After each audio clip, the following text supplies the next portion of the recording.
Hello, everyone. We all ready?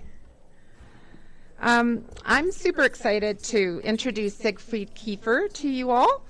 For the past 9 months, Siegfried and 5 other eminent industry leaders and experts left no stone unturned, working to determine what caused the Bearspaw South Feedermain failure that ruptured on June 5th, 2024. More significantly, how to reduce the risk of further failures like the one more recent that occurred on December 30th, and how to build accountability, transparency, and redundancy into Calgary's water system for generations to come. This report does that. It's an excellent report. Siegfried is the chair of this independent review panel on Bearspaw South Feedermain incident, and as many of you already know, he is highly accomplished and a respected leader with more than 4 decades of experience guiding infrastructure and utility organizations. I just want to kind of, as an aside, mention that the fact that we've never frozen in the dark has a lot to do with Siegfried. He's the one that's built a lot of that redundancy while he worked for 38 years at ATCO group of companies, where he held senior leadership roles, including president and CEO of Canadian Utilities and honorary director in the office of the chair at ATCO. He knows what it means to build redundancy into critical infrastructure so that the heat stays on during a prolonged cold snap and so that the electricity keeps flowing without fail. He played a central role in transformative initiatives, including delivering Canada's longest 500 kilovolt AC transmission line, the Alberta Power Line project, bringing together industry and Indigenous communities to build infrastructure that's making it possible for Alberta to power energy-thirsty AI data centers and safely allow for the growth in population and industry that is fueling the city, province, and country. Joining Siegfried here on my right are, maybe just wave, Michael Crothers, Gordon Engblom, Nancy Foster, Bob Kerr, and Stephen Stanley. They all have incredible expertise and impressive resumes, and their work producing this report and its recommendations has been invaluable. After Siegfried presents some of the major findings of this report to you here, we will be opening the floor to questions from journalists. Please identify yourself and your media outlet, and you may have one question and a follow-up. In closing, Siegfried's blend of strategic operational experience and hands-on leadership has made him ideally suited to lead this independent review panel. And so without further ado, here's Siegfried Keifer. Thank you. Well, good morning, everyone. And not sure if I need to pull the mic up here or not. Hopefully everyone can hear me. It's a pleasure to be in front of you here today to present to you 9 months of very hard work by the panel and myself on trying to uncover what allowed us to get into a situation where Calgary's water supply is threatened by failing infrastructure. I would say that we are scheduled immediately following this press conference to meet with Council at 1:30. The intention of the timing of this release was to make sure that the media received the report in advance of that presentation to Council, give you some time to digest the material in the report. Hopefully you will find our presentation to Council informative and a little more in depth than what we're going to be able to cover this morning with you here. And we will make ourselves available after we complete with Council as well if there are follow-up questions that you'd like to pursue with us. So our panel was formed after the Bearspaw failure in 2024. It was felt that despite having commissioned several technical documents from consultants and engineering firms, that there was a need to step back and look at comprehensively what allowed this circumstance to arise at the city. I know all of the interest to date in the media has been around accountability and holding people accountable. And you will find in our report that we do a very good job of tracing back over 20 years of history in terms of what has caused us to arrive at a place with infrastructure that is not adequately resilient enough to give reliable service to Calgarians. This situation has arisen, as I mentioned, over decades of time. There's not one single event in the last year or two that we could pin this type of outage upon. What has transpired, and you'll see this in our report, is probably a series of 3 or 4 key things that over time have degraded our water network to the point where it needs significant investment now to bring it back to an appropriate level of resiliency and reliability. Over that 20-year period, the first place I will start is that the city has had, I'm going to say, a less than robust set of asset management practices. Those practices and process disciplines around risk management, asset management planning, and long-range infrastructure planning were lacking in a number of key areas in terms of working conjunctively with guiding investment around the water network. Commensurate with that, the city's management structure and accountability was not set up in a way that was conducive to bringing to light those shortcomings in their asset management strategies and identifying the risks associated with the deferral of certain investments. The city was growing at a remarkable pace, and quite often growth investments overtook some of the resilience and redundancy investments that should have been undertaken at the time. As a result of that management structure, that information and that clarity of the implications was not well understood all the way up the decision tree within the city, nor was it understood by the various councils and mayors that have been in place over that period of time as well.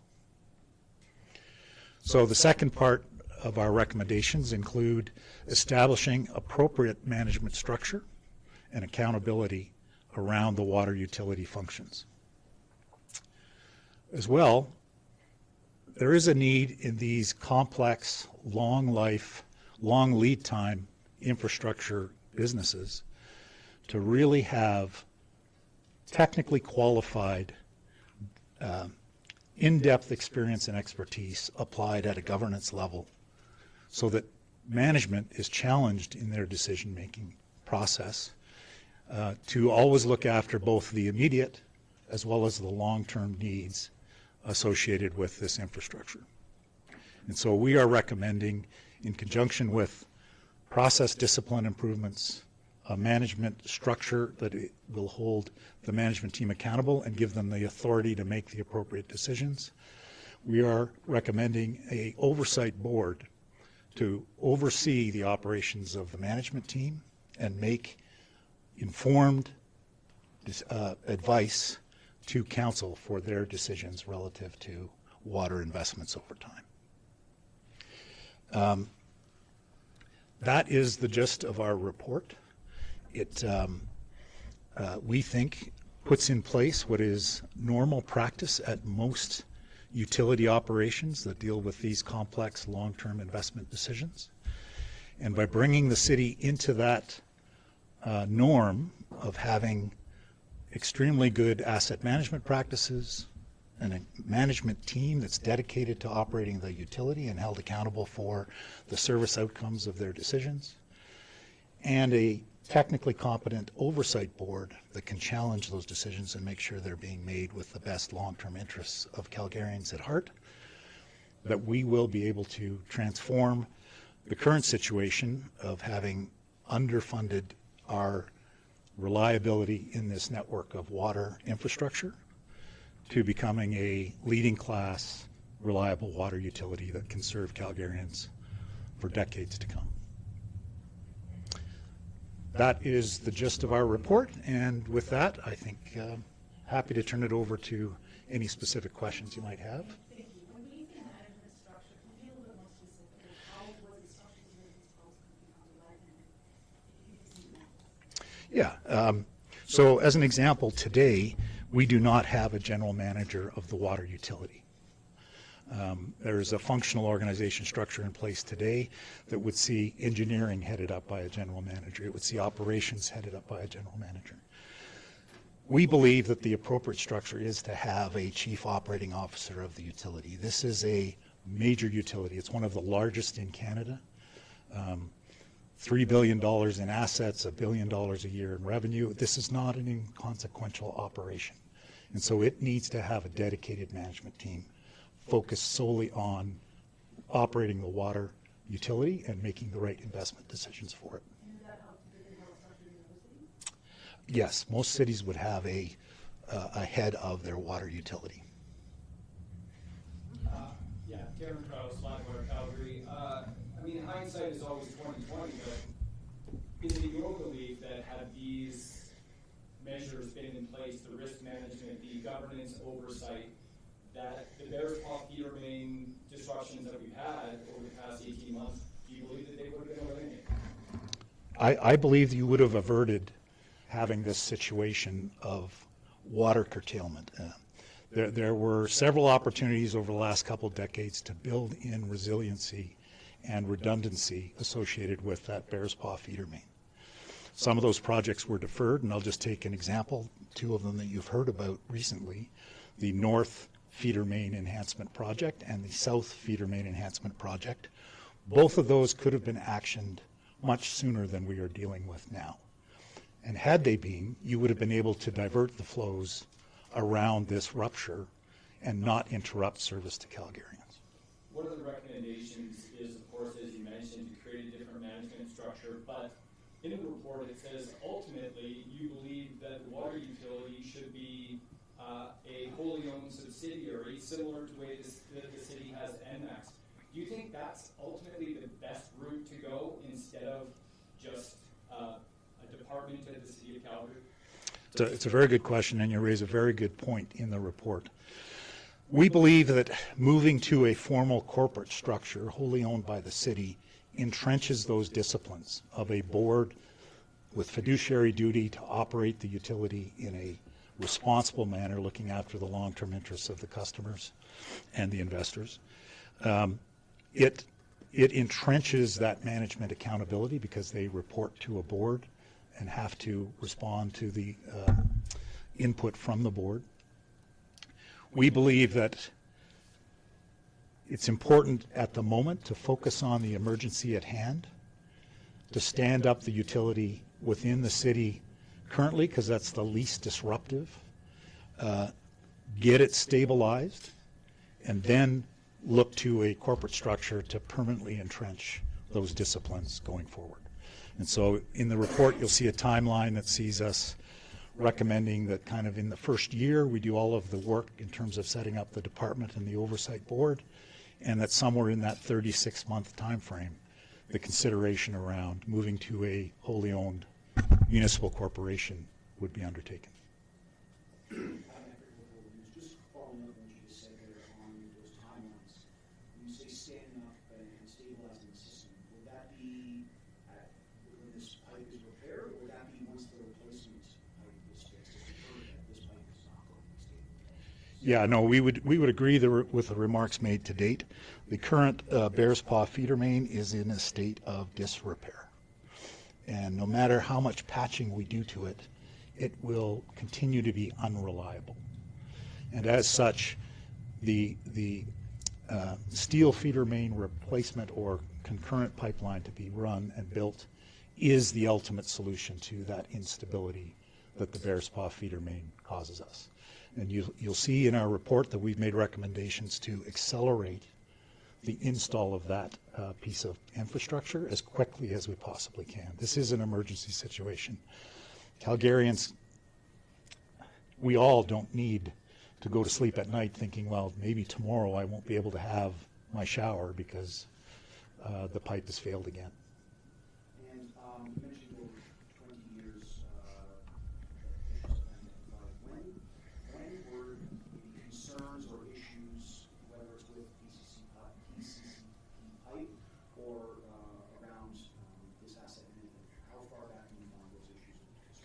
Yeah, I think they would go all the way back to 2004, which is when the city experienced a rupture on this vintage of pipe at the McKnight Boulevard location. And you can see from the post-incident reporting that was done at that time that the city was alerted to the fact that this vintage of pipe had issues around corrosion and failure as a result of the soil chemistry surrounding the pipe and it managing to penetrate the concrete barriers to actually embrittle the coil wrapping the pipe. And so we've been aware of this problem around this vintage of pipe since 2004. And again, this goes to where some of the failings in the asset management practices of the city were. Many other municipalities, based on that knowledge back in the mid-2000s, took more aggressive measures with respect to redundancy or inspection or maintenance on that network of pipe, that vintage of pipe in their network. We did not in Calgary. And whilst there were identification of some things we should be doing, in many cases those were not done over time. So were any of those decisions going back to 2004, would you say any of those could be? I would characterize it more as errors of omission than errors of commission. And hopefully, as I outlined, the fact that the process discipline around risk assessments, risk management, asset management planning were not as robust as they should have been. And so the information required to make conscious decisions that were well grounded in fulsome information was not coming up through the organization. And so in many cases, decisions to divert or delay projects was done without an understanding of what the long-term implications of that were. Yes. Do you blame this on those multiple councils? Like, who's accountable for this? Is there any point of blame on those councils or on previous municipal or provincial governments that maybe were aware of some of these reports? I would not lay blame at the foot of any one individual or any one era of council. This problem existed. It repeated itself. It did not surface to the right level of decision making. And so it's very difficult, in my opinion, to lay specific blame on any individual. We had a process weakness that was not corrected. We had management under-informed about the implication of their various decisions. And so without the knowledge of the implications of those decisions, it's difficult to put blame, if you will, on any specific decision or any specific point in time. What the media should appreciate and what the public should appreciate, these are long life assets and they have long lead times. And within that framework, you do have some discretion about, a 12-month delay in a project is not unthought of or unheard of, and it can be done prudently. But to repeatedly do that from one council to the next, to the next, to the next, that's what gets you into this deficit of investment in resilience and redundancy. Can you speak to the costs of implementing these more immediate recommendations and how burdensome they'd be for the city to implement? So we have not done a detailed analysis on the cost of this. The water utility is to be funded completely on the rates of the water utility. The projects in terms of this new steel pipe, there is a cost estimate the city has, and they will share that with you. And again, I say these assets are 50-year plus in lifespan, and so they will be amortized over a very long period of time. The impact on rates has not yet been worked through. I would expect that none of what we're recommending here should be kind of a rate shock event to Calgarians. The big investments will be spread out over time. The actual establishment of management teams focused on the water utility, we already have people in various parts of their jobs dealing with these functions, and so there will be a bit of reorganization that needs to occur within the city. Many of these roles are already funded in the current rate system, and so it's a tough number to put hands on, and administration will have to do some work to put it on there. But we don't see this as being out of the ordinary in terms of getting to a mature, well-run water utility. The premier suggested that maybe the province should step in some way to oversee utilities specifically as it relates to power. Do you think that's a possible resolution to some of these issues? I actually believe that the recommendations in this report would establish this utility on a basis that it would be far more credible than having yet another further removed oversight body trying to check in on what's being done properly. I think if you give people the right authority, put them in the right position of control, and give them the right accountability to be held accountable to, they will do the right thing. And if you give them appropriate advice from experienced, knowledgeable people, you'll get a good outcome. There are literally hundreds of utilities around North America that follow this model and are all seen to be run prudently and with good reliability outcomes for their customers. It's like recommended similar to what BC structure then? Yes, it's quite similar to the EPCOR structure, where a wholly owned subsidiary with a management team reporting to a board of directors is held accountable for delivering reliable service to Edmontonians. So, in your findings, did you find anything that you compared with the 2024 and the one in December 30th? What comparison can you make between the two events? Well, I mean, we haven't done a detailed forensic inspection of the pipe, but I can tell you, obviously, from the pictures when they unearthed the pipe, it is a rupture. It looks like the integrity of the structural strength of the pipe was compromised due to corrosion, in my opinion. We will get an engineering report that will either confirm or deny that. The soil in that area is quite corrosive, and so I would expect the findings to be quite similar between the two issues. The pipe was, and I believe that issue will probably exist in other areas along that pipe.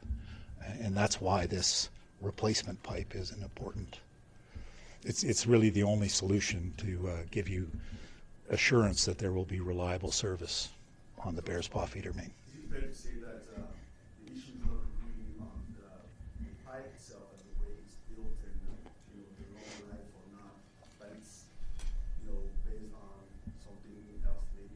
I don't know.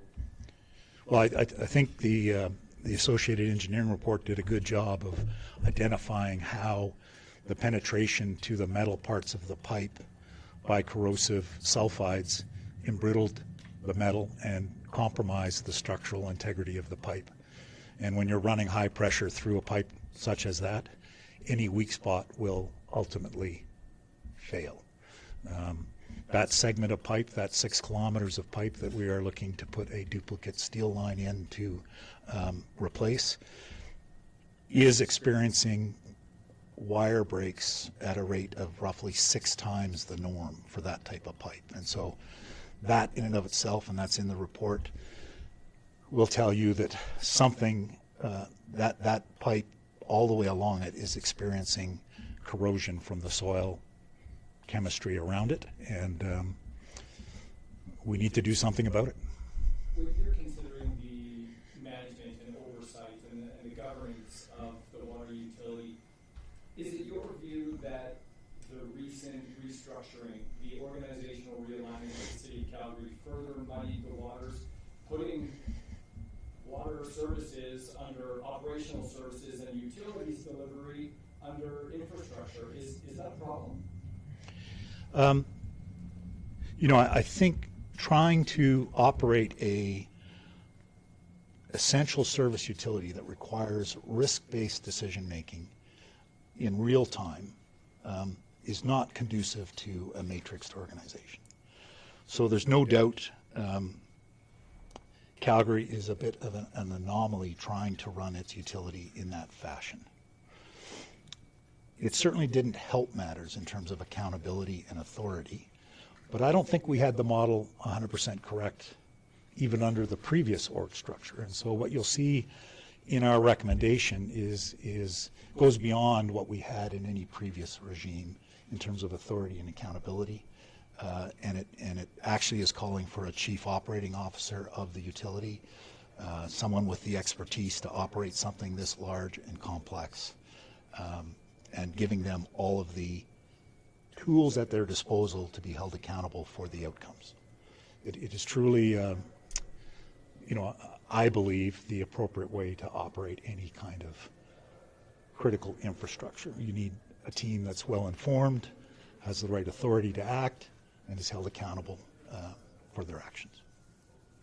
Did the review consider environmental factors, specifically Chinook's, the freeze and thaw that Calgary has? Did that play a significance in this? Not specifically, but I will tell you that the amount of coverage over top of that pipe has changed over time, and so you are seeing areas of the pipe that is not as deep in the ground as it used to be. Would that have an impact? Yes, definitely. Frost penetrating in the earth can have an impact on underground facilities, but we didn't do a specific analysis on that point. And then just regarding the issues of asset management, risk management that you guys found, within the scope of your review, did you find any evidence to indicate that those issues might exist elsewhere within the city?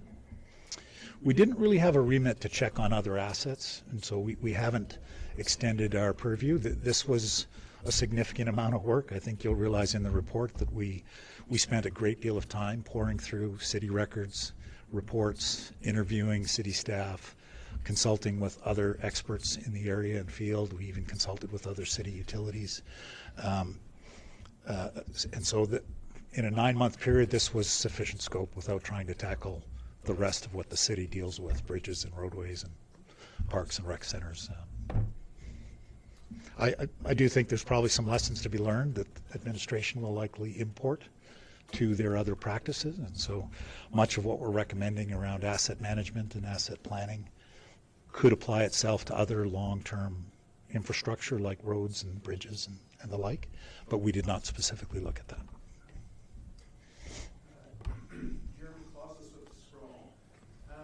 Is there an example of a city that has done this well, like with this type of pipe, whether it's maintaining the pipe or management structure you're talking about?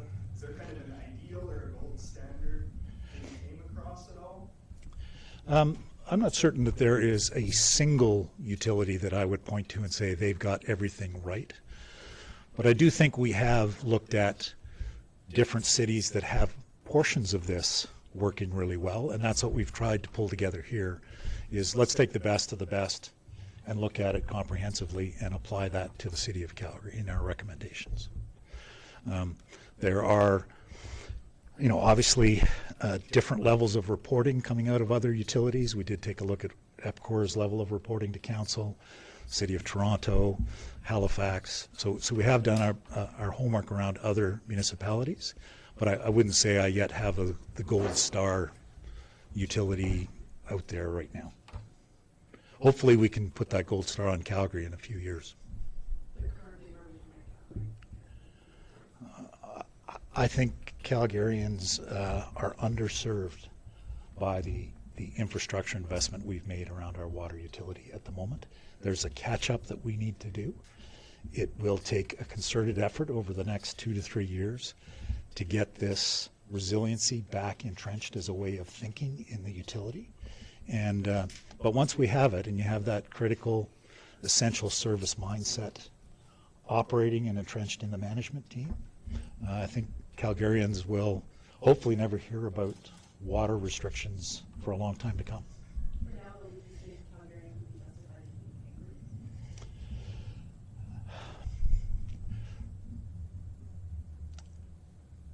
angry? I would use the term more disappointed than angry.